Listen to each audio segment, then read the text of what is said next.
Okay, gentlemen. My name is Manish Jaiswal. I look after the CRISIL SME Rating business. Um, I have been on the other side of banking, been an SME banker for large parts of my life. So today, a lot of issues have been raised, which is typically around SME governance, economies of scale, technology, issues around delayed payments, and multiple stuff.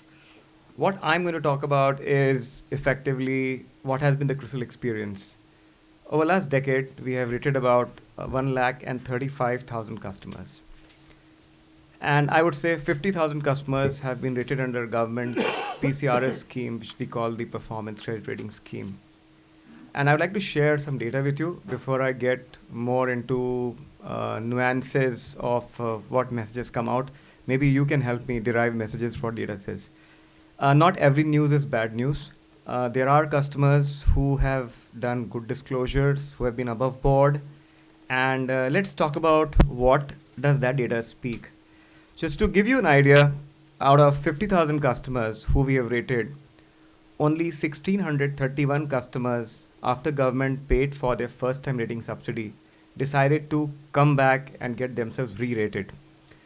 So what we did was that we analyzed these disciplined 1,631 customers who effectively paid for last 3 year rating while government paid for the first time rating.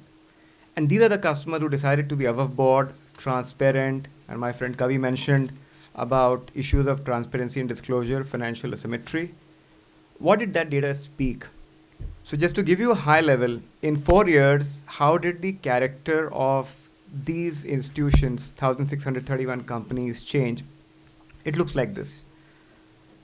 Their turnover grew from 42,000 crore to 66,900 crores. All this is reported factual information, which means that those customers who are above board, who are reporting, disclosing fine, are growing at a very healthy rate. Their profit after tax, which continues to be at around 3%, moved up from 1,468 crores to 2,188 crores, which means that despite whatever mayhem in the market or growth degrowth, these guys have been steadily rising at 3%, maintaining their net margins. And most importantly, we talk about employment. These 1,631 companies employed 2,38,000 employees. The employee base in 4 years has risen to 2,85,000. This is reported information. I'm not even counting the employees which are not reported. If 2.38 lakhs to 2.85 lakhs. Effectively, well, I would say there's a 20% growth, in employment, and they would also be there would be economies of scale. Apart from that, the most important thing here is that these customers, their debt, which was 8,200 crores, moved up to 13,800 crores, which means that their debt has grown by 68% in these 4 years' time. And we talk of financial deprivation, we talk of credit not being available and whatnot. And with all this happening, their average cost of borrowing, because of disclosure and possibly because of transparent mechanics where we are putting out right ratings, banks are also doing their ratings, and there's a fair assessment, their average cost of borrowing has fallen by 75 basis points. So in effect, what we can essentially look at from the information is that some of these customers, far and few though in number, decided to undergo a certain amount of transformational change. Whenever you undergo a cultural shift, you may go through initial pains, but if you persist with that for 3 to 4 years, the results are palpable. Now let's look at the very often spoken case of demonetization. I hope you have been through the CRISIL survey. Incidentally, we again did a survey around 16, 17 odd companies and we put out that report. What is phenomenal in the last 60 days is that 41% of MSMEs have moved from cash to less cash. Now, which is a huge shift. In this nation, how much time would it have taken to do this? And now what does that really entail? Many things.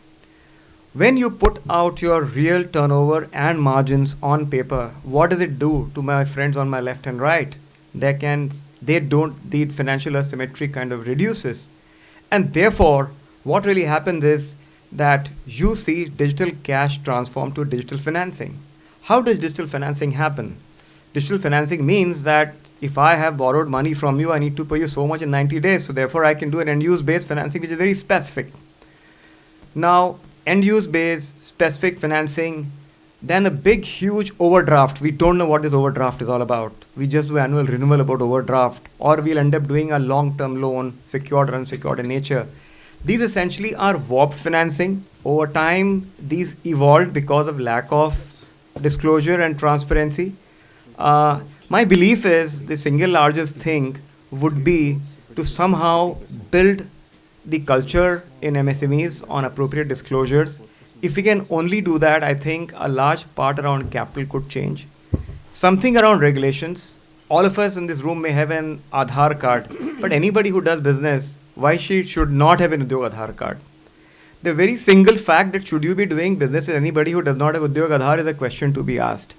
Then secondly, if you are a limited company, you have to go and register your charge for immovable assets, stock and book debts.